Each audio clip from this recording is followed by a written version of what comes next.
दिनांक 4/12/2020 को सुबह करीब 8 बजे सूचनाकर्ता बी ने आरक्षी केंद्र सिटी कोतवाली रीवा में एक प्रथम सूचना रिपोर्ट इस आशय की लिखाई कि वह ग्राम खौरकोटी अंतर्गत थाना सिटी कोतवाली रीवा का रहने वाला है।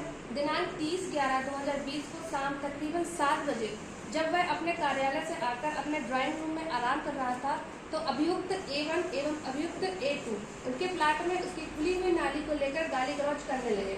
जब बी बाहर आकर देखा कि बाहर क्या हो रहा है तो अभियुक्त A1 और A2 बी का पीछा करते हुए घर के अंदर घुस आए एवं बी पर लाठियों से हमला किया, जिस पर बी के कई एवं दाई भुजा पर रक्तस्राव युक्त उफतियां पहुंची। जब बी की पत्नी डब्लू ने बचाव करने का प्रयत्न किया तो अभियुक्त A1 एवं A2 ने डब्लू को भी लाठियों से चोटें पहुंचाई, जिसके कारण उसे बाईं भुजा एवं दाएं पैर में रक्तस्राव युक्त उफतियां कारित हुई। जब बी के परिवार के अन्य सदस्य और पड़ोसी आए और बी और डब्लू को बचाने के लिए चिल्लाए तो दोनों अभियुक्तों ने बी को जान से मारने की धमकी देकर अभित्रस्त किया और घटनास्थल से भाग गए। बी अपनी पत्नी सहित पीछे अस्पताल रीवा गया एवं दिनांक 4/12/2020 को अपने दाएं भुजा में प्लास्टर, सिर में पट्टी के साथ रिपोर्ट लिखाने हेतु सिटी कोतवाली रीवा गया एवं रिपोर्ट लेख कराई। पुलिस द्वारा अपराध क्रमांक 946/20 के रूप में दर्ज कर साक्ष्यों का परीक्षण किया एवं शिकायतकर्ता एवं आहत को लेकर जाकर घटना स्थल का नक्शा तैयार किया। बिछे अस्पताल में MLC रिपोर्ट प्राप्त होने पर ज्ञात हुआ कि डब्लू के शरीर में साधारण उफतियां एवं बी को कठोर एवं मौद्री वस्तु से गंभीर उफतियां कारित हुई। अभियुक्त A1 एवं A2 को गिरफ्तार किया गया, उनके पास से लाठियां जब्त की गई एवं अन्वेषण पूर्ण होने के पश्चात अभियुक्तगण के विरुद्ध आरोप पत्र प्रस्तुत किया गया। महोदय, इस न्यायालय द्वारा दोनों अभियुक्तों पर भारतीय दंड संहिता की धारा 325 एवं 506 के आरोप विचलित किए गए हैं, जो इस प्रकार धारा 325 कहती है स्वेच्छापूर्ण उफति कारित करने के लिए दंड उस दशा के सिवाय जिसके लिए धारा 335 में उपबंध है। जो कोई स्वेच्छापूर्ण उफति कारित करेगा वह दोनों में से किसी भारतीय के कारावास से जिसकी अवधि 7 वर्ष तक की हो सकेगी दंडित किया जाएगा और जुर्माने से भी दंड नहीं होगा। इसी प्रकार धारा 506 जो बोलती है आपराधिक अभिप्रास के लिए दंड। जो कोई आपराधिक अभिप्रास का अपराध करेगा वह दोनों में से किसी भारतीय के कारावास से जिसकी अवधि 2 वर्ष तक की हो सकेगी या जुर्माने से या दोनों से दंडित किया जाएगा। एविडेंस कुछ इस प्रकार है। लिस्ट ऑफ डॉक्यूमेंट्स जो है वो है exhibit P1 the report, spot map prepared by police exhibit P2, MLC report of B exhibit P3, MLC report of W who is the wife of B exhibit P4, X-ray report of B exhibit P5 and both the article seized by the police article A1 and A2। Sir, जो अभियोजन ने जिन गवाहों के साक्ष्य कराए हैं, अभियोजन ने जिन साक्षियों के साक्ष्य कराए हैं वो प्रथम है बी स्वयं, जो पीड़ित व्यक्ति है। उसने अपने कथन में ये कहा है कि वो अपने घर में शाम को 4/8/2020 को बैठे हुए थे।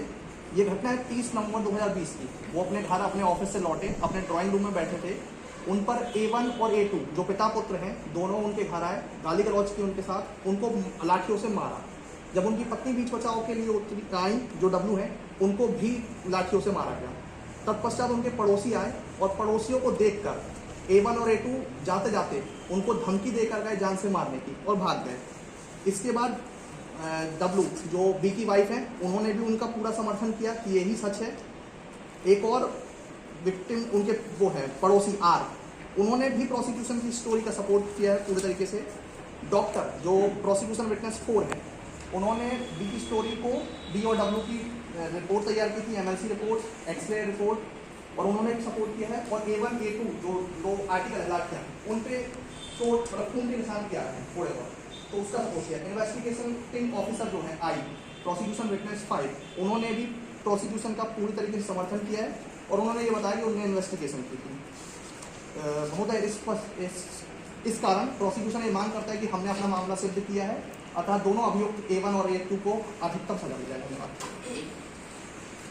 माननीय बचाव पक्ष से अपना पक्ष रखना चाहता हूँ। इजाजत मांगता हूँ। श्रीमान, मेरे क्लाइंट से फरियादी रंजिश रखता था।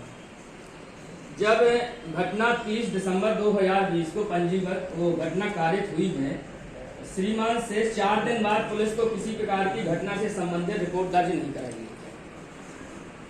घटना के बाद फरियादी का कुछ अता पता नहीं चला। यह फरियादी द्वारा पुरानी राजिश के चलते झूठी प्रथम इत्तला रिपोर्ट दर्ज कराई गई थी, जो 4 दिसंबर 2020 को। मैं एक केस बताना चाहता हूं। रविंद्र कुमार बनाम पंजाब राज्य, AIR 2001। प्रथम इत्तला रिपोर्ट को दाखिल करने में 2 दिन का विलंब घातक नहीं है। यदि रीजनेबल कारण बता दिया जाता है तो 2 दिन का विलंब घातक नहीं है, लेकिन युक्त कारण न दिए जाने पर प्रथम इत्तला रिपोर्ट का प्रभाव शून्य होगा।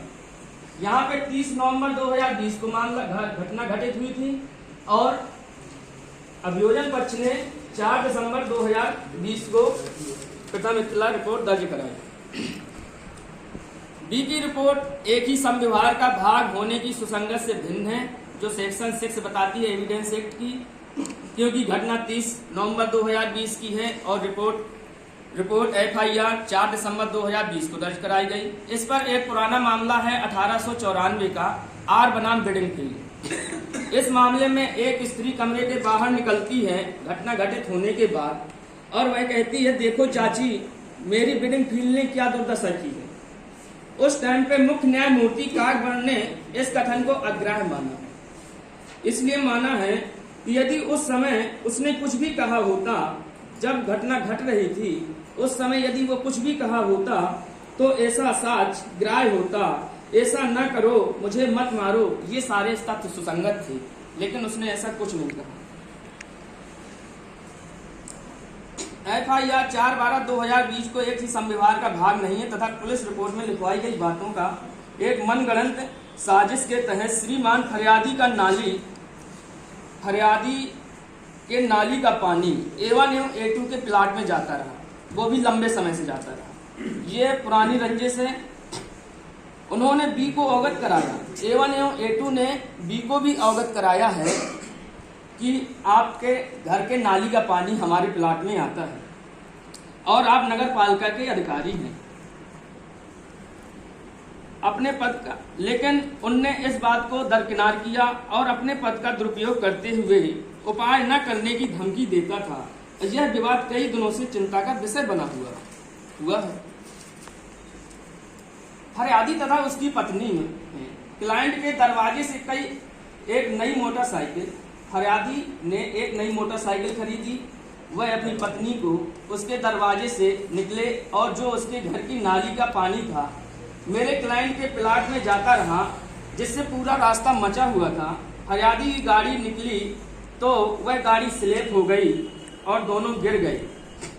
इसी का मौका उठाते ही और साथ में गाली गलौज करने लगे। मेरे क्लाइंट ने पूछा कि मुझे गाली आप क्यों दे रहे हैं, तो बोला तुम्हें। तब मेरे क्लाइंट ने कहा, सर आप गाली नहीं देना, नहीं आपका सब बिगड़ जाएगा। इतनी सी बात फरियादी को पची नहीं। जो छोटे मोटरसाइकिल से आई थी उन्हीं का इलाज कराकर 4/12/2020 को क्लाइंट के विरुद्ध FIR दर्ज कराई। मैं इनके साक्ष्यों का खंडन भी करना चाहता हूँ। श्रीमान घटना स्थल में ना तो कोई धारदार हथियार बरामद हुआ है।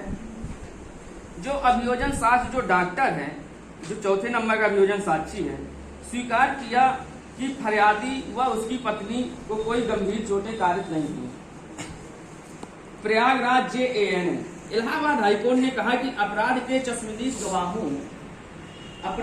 चश्मदीद गवाहों के बयान में विरोधाभास हो और मेडिकल रिपोर्ट उससे पुष्ट ना कर रही हो, अपराध भी अलग हो, अपराध के जो साक्षी हैं उनके बयान डिफरेंस हो और मेडिकल रिपोर्ट डिफरेंस हो, तो साथ ही मेडिकल रिपोर्ट से आंखों देखी घटना का होना असंभव लगता हो। ऐसी स्थिति में बयान के बजाय मेडिकल रिपोर्ट एक महत्वपूर्ण साक्ष्य होगी।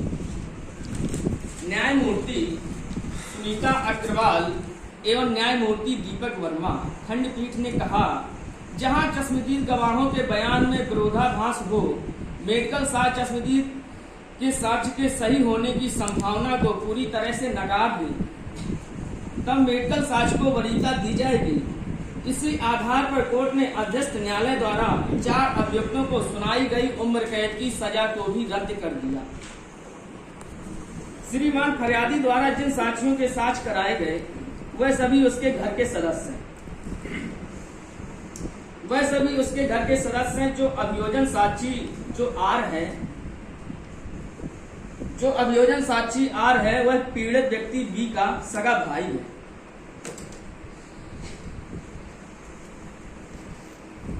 वह बी के अनुसार बताए हुए कथन पर भी समर्थन करता है, आर व्यक्ति जो उसका सगा भाई। लेकिन जब आर बी का सगा भाई है तो ये घटना के दिन क्या कर रहा था? क्योंकि उसकी पत्नी जो डब्ल्यू है उसने बचाया, उसने चिल्लाया। जब वो A1 और A2 घर के अंदर घुसे, मारपीट की, तो बी तो बैठे कुट रहे थे, उसने तो कुछ आवाज ही नहीं निकाली। ये फरियादी ने FIR से मुझे बताया है। सिर्फ उसकी पत्नी ने ही बचाया है, फरियादी तो बैठे कुट रहा था। जब मेरे क्लाइंट बी को मार रहे थे तो आर खड़े देखता रहा, इसने भाई को क्यों नहीं बचाया। तथा बी पर जब लाठियों से प्रहार हो रहा था तो बी ने कोई प्रतिक्रिया नहीं दी, शांति से पिटता रहा। माननीय पुरानी रंजिश के करते घर के सदस्यों को साक्षी बनाना तथा 5 दिन बाद रिपोर्ट का दर्ज कराना, ये स्पष्ट है कि फरियादी ने सोची समझी साजिश के अनुसार फंसाने का काम किया है। अभियोजन साक्ष्य जो 3 है,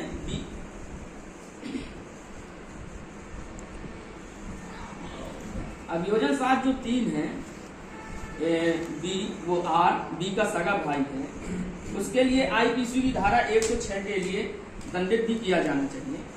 क्योंकि चंद्रभूषण बनाम स्टेट ऑफ असम, इसमें कहा गया था कि बिना टिकट यात्रा कर रहे अभियुक्त का जब रेल प्रशासन ने पकड़ा है तो अभियोजन पक्ष का यानी रेल अधिकारी का ये कर्तव्य बनता है कि वह उसको साबित करे। धारा 106 IPC 1860। जब A1 एवं A2 पर लाठियों से प्रहार कर रहे थे तो 30 नवंबर को जो घटना हुई उसको अभियोजन साक्ष्य 3 ने साबित करे। क्योंकि बी ने FIR लिखवाई है, डब्ल्यू ने उसे बचाने का प्रयास किया है, लेकिन आर उस घटना में था ही नहीं। आर का कथन झूठा है, सिर्फ फंसाने के उद्देश्य से उसे साक्षी बनाया गया है।